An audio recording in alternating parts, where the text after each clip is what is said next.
Hi, this is Warren Throckmorton.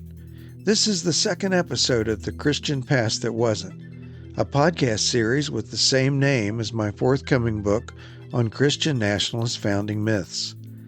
That book will be released by Broadleaf Books on May 19th. You can pre-order the book, The Christian Past That Wasn't, wherever books are sold. Many people have asked me why I'm interested in the history of separation of church and state. I want to address that subject in this episode. To get us started, I want to go back to the first season of this podcast and play the introduction to episode 11, The Consequences of Christian Nationalism. If you've listened to that episode, stay with me. There is more to come.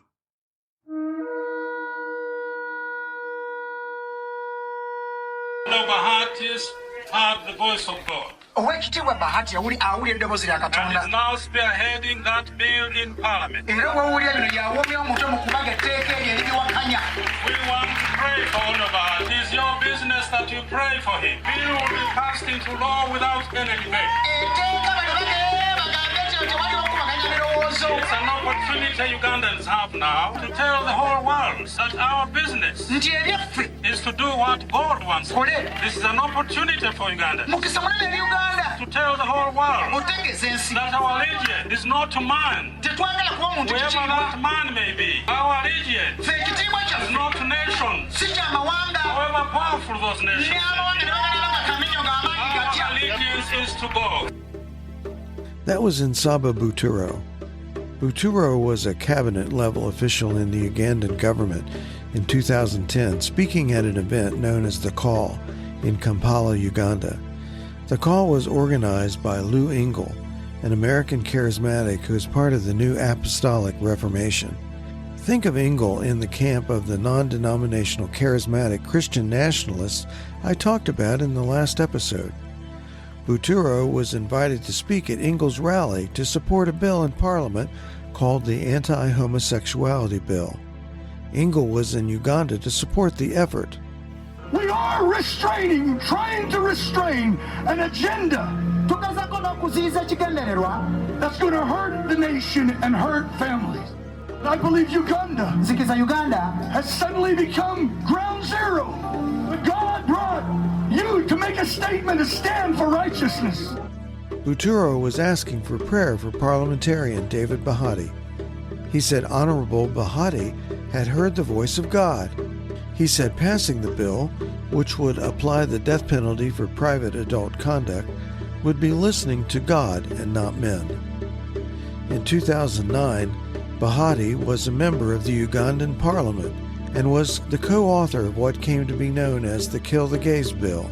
It was called that because it originally proposed the death penalty for certain homosexual behaviors and life in prison for any kind of same-sex intimacy. Buturo and Bahati believed the state should follow the teaching of the church, or at least one version of church teaching, in civil law. Bahati, who was trained as an accountant in the West, is currently the Minister of State for Trade, Industry, and Cooperatives in the Cabinet of Uganda. In 2009, when this bill was introduced, I learned that evangelical Christians in Uganda were behind the bill, and I searched for what had influenced them. Everyone I talked to believed that the proper basis for law in a Christian nation was the Bible. Ugandan legislators saw themselves as lawmakers in a Christian nation, and so they believed the Bible, primarily Old Testament rules, should guide them. What they were saying then sounds a lot like Christian nationalists today. The Seven Mountains message looms large in the New Apostolic Reformation now, and it did then. Donald Trump's most ardent Christian nationalist support comes from this tradition. At that time, Ugandan apostle Julius Oyet prophesied that 2009 would be the year that Ugandans would take dominion. He wrote, quote, God will judge evil in 2009 as mob justice will kill and destroy witches, thieves, and evil people. There will be lots of manifestation of Satanists and exposition of homosexuality and other evils in the church. Human sacrifice and all sorts of evil will manifest in the nations. God's people will rise in full authority and dominion. The righteous will march against evil and triumph over them all, end quote. If you listen, you can hear a lot of rhetoric like that in 2024. Over the months the bill was being debated both in Uganda and around the world, I became a vocal opponent of the bill and helped mobilize evangelical opposition. At the time, I found it relatively easy to recruit thousands of evangelicals to oppose the Ugandan anti-gay bill. Most evangelicals took the position that they personally believed homosexuality to be immoral, but did not believe the state should penalize private conduct. In other words, their position was not consistent with Christian nationalism. In fact, the Ugandan bill, which was a worldwide story for months, was clarifying. Almost no Christians came out in support of the bill. Even people who opposed gay marriage said the state should not use violence against citizens to regulate private behavior. At that time, some people were using the term Christian nationalism. I first used it on my blog in 2011. I interviewed Reconstructionists, Seven Mountains Dominionists, right-wing Christian nationalists, and members of the Secretive Fellowship Foundation. I was even invited to attend the National Prayer Breakfast, sitting in a hotel room with a group of African delegates to the meeting while we watched Barack Obama and Hillary Clinton condemn the Ugandan bill. And I recently called President Museveni, whom I have known through the prayer breakfast, and expressed the strongest concerns about a law being considered in the Parliament of Uganda. We may disagree about gay marriage, but surely we can agree that it is unconscionable to target gays and lesbians for who they are, whether it's here in the United States or, as Hillary mentioned, more extremely and odious laws that are being proposed most recently in Uganda. I wasn't a popular guy in the room. Eventually, in 2014, the anti-homosexuality bill was passed with some modifications, but then soon after declared unconstitutional and nullified. However, it was reintroduced more recently in 2023. This time around, it easily passed the Ugandan parliament with much less worldwide opposition. Just last week, the Ugandan Supreme Court declined to nullify it and allowed most of it to stand as passed by the parliament. Evangelicals in the United States were much less vocal about the bill, and some Christian nationalists were openly supportive. Something has changed in just over a decade. For instance, when the first bill was introduced in 2009, Fellowship Foundation spiritual leader Doug Coe personally told me that he opposed the bill and that it was against the teachings of Jesus. He asked me to make sure to publish his views, which I did in a Christianity Today article. Journalist Jonathan Larson said the tone within the fellowship has shifted in recent years. Just last month, the new leadership of the Fellowship Foundation was asked flat out by Congressman Mark Pocan of Wisconsin, head of the Congressional Equality Caucus, the LGBTQ caucus, do you condemn the Uganda law? And they would not. The president of the board would not do that, would not say in flat out plain language, yeah, we condemn that. They basically said, we don't agree with lots of things that people say and do. And that was as far as they were willing to go. The other story I reported just at the end of last year was that Tim Wahlberg of Michigan, definitely a Fellowship Foundation insider, he went on a trip to Uganda for their National Prayer Breakfast just last year. After the death penalty became law in Uganda, the trip was paid for by the Fellowship Foundation, which is the reason that Pocan was asking them about their position on it. And at their National Prayer Breakfast, he told the president of Uganda and he told the people of Uganda to stand firm in the face of international opposition to this law. And what people need to understand is that the subtext for this was that this international opposition to Uganda's death penalty could and has already started leading to economic consequences for Uganda. And to whatever extent Uganda starts feeling economic pain because of this law, that's a political threat to Museveni, the president. And so the purpose of Wahlberg going there was to do a couple things. One was to bolster Museveni by telling the people stand behind this guy because he's fighting for what God wants. So don't penalize him politically for the economic consequences. But he was also signaling, hey, hang in there because the Christian right in the US is on your side here. So the pain will be temporary. So just hang in there. These are all, as you say, these are all things that are obviously not what you would do if you have a real problem with the death penalty for gay people. When church and state are not separate, when religion and politics are intertwined, people can get hurt.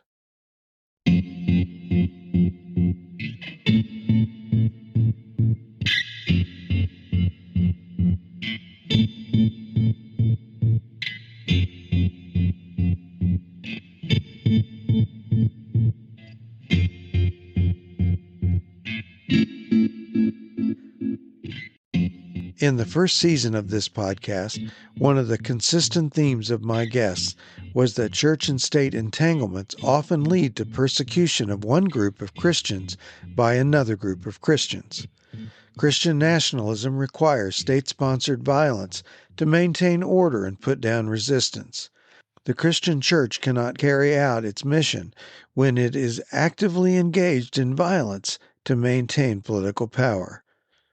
The situation in Uganda began in 2009 and made an impact on my thinking about religion and state. Prior to 2009, my views on church and state were inconsistent at best. During my undergraduate years at Cedarville College, a Baptist school, I was exposed to Baptist distinctives such as soul liberty and separation of church and state. However, some professors there also had regard for Rousas J. Rushdoony, father of Christian Reconstruction. Christian Reconstructionists believed that civil law should reflect biblical law, and so I held contradictory ideas about Christian influences on America's founding and historic Baptist views of separation of church and state. Through a variety of circumstances, including the Ugandan legislation, I reassessed and ultimately changed my views.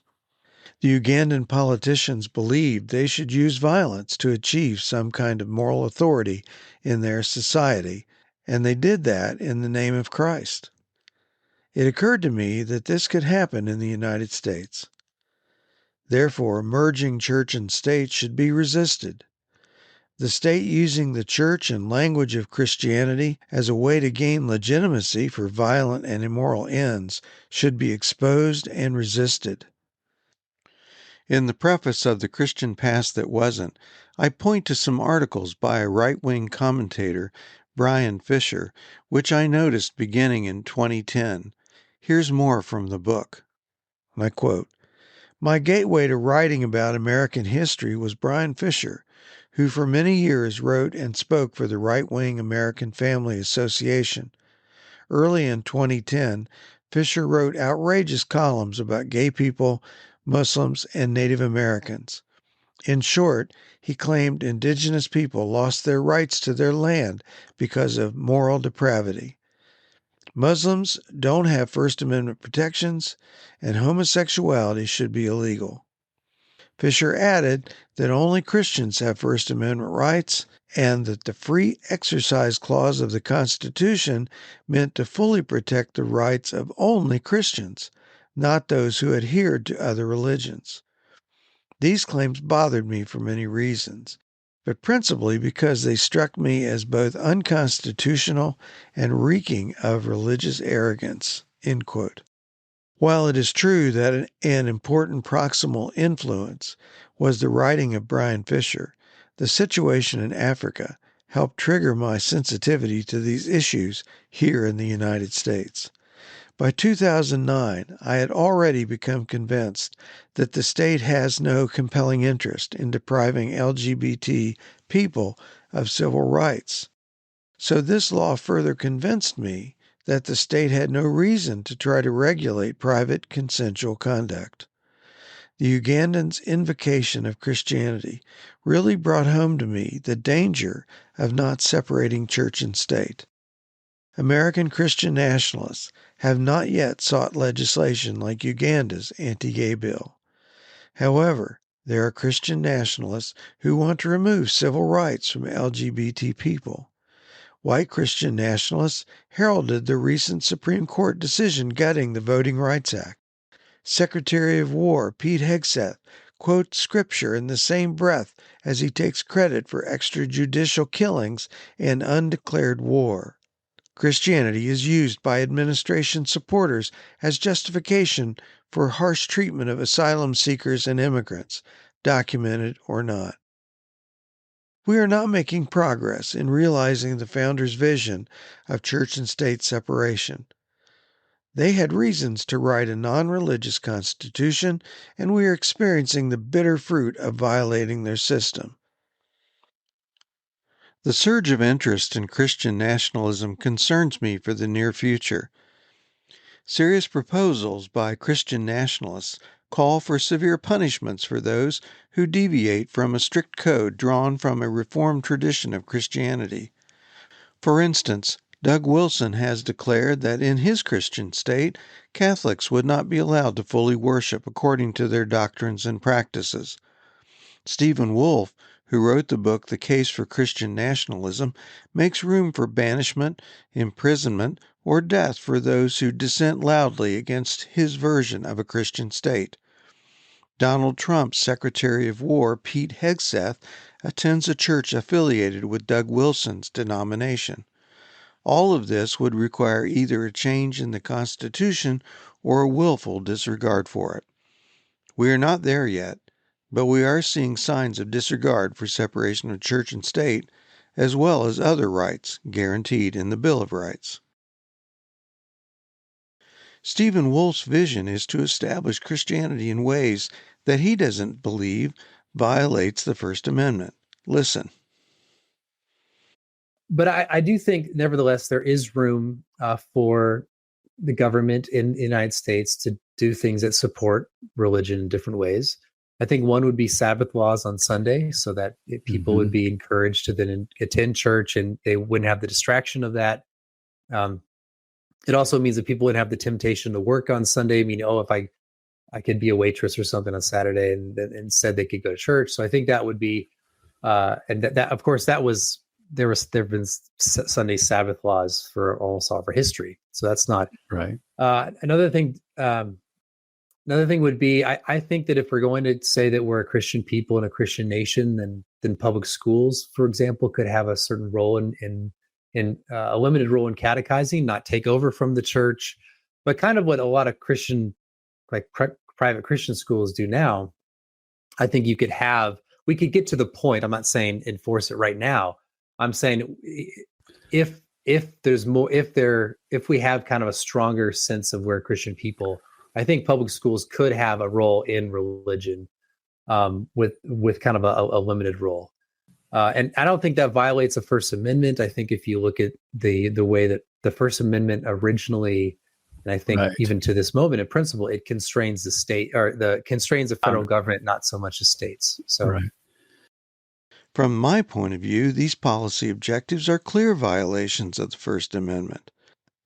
And how might these changes be maintained or codified? Wolfe says that religious minorities could have their rights to vote taken away.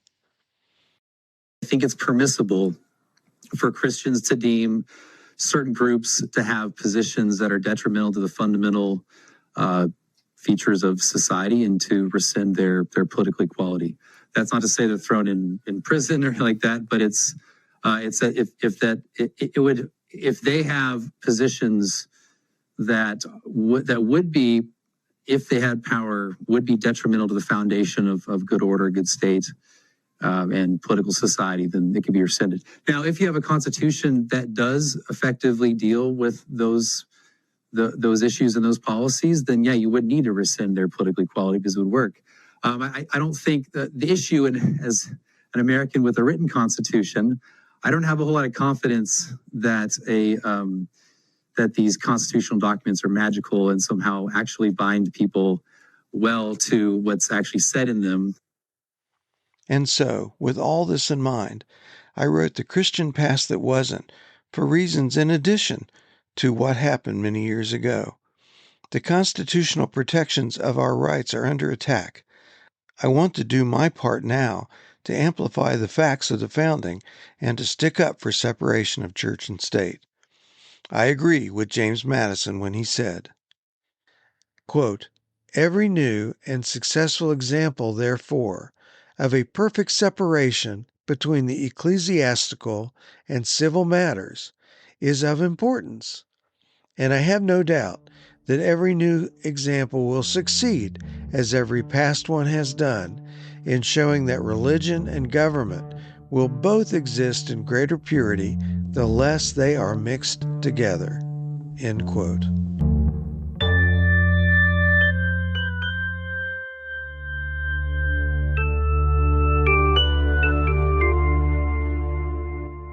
As we close, I want to bring you a couple of endorsements of the new book. First, from David Myers, professor of psychology at Hope College and author of 3 of the top 10 psychology textbooks in the United States. David says, "The Christian Past That Wasn't is a well-crafted, carefully researched, and documented refutation of Christian nationalist falsehoods and misrepresentations." The next endorsement comes from Randall Balmer, John Phillips Professor in Religion at Dartmouth College. He's the author of America's Best Idea, The Separation of Church and State. Here's what Randall has to say.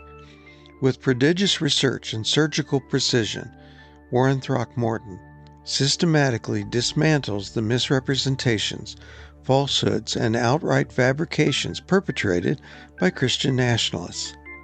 The United States is not a Christian nation, he argues, both in the sense that the founders insisted otherwise, but also in the sense that the nation has failed to live up to the ideals of Christianity, especially in its treatment of those Jesus called the least of these.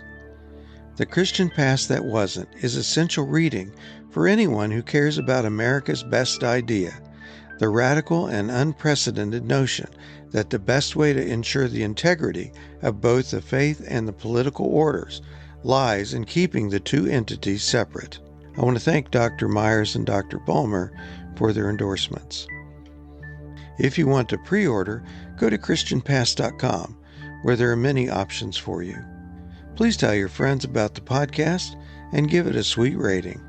As always, thanks for listening.